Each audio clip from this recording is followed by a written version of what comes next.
अस्सलाम वालेकुम viewers, welcome to name centre. आज का नाम है मोहसिना। मोहसिना नाम के इंग्लिश में स्पेलिंग MOHSINA।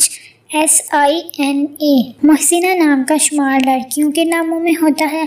मोहसिना नाम का मतलब फैज़ रज़ा और मोहसिन है। मोहसिना नाम में 5 हरूफ और 1 लफ्ज़ है। मोहसिना नाम की इब्तिदाई तारीख उर्दू ज़ुबान से निकलती है। मोहसिना नाम का मज़हब मुस्लिम है और मोहसिना नाम के अफराद के लिए खुशकिस्मत नंबर 5 माना जाता है। मोहसिना नाम के बुर्ज का नाम असद और सितारे का नाम शम्स है।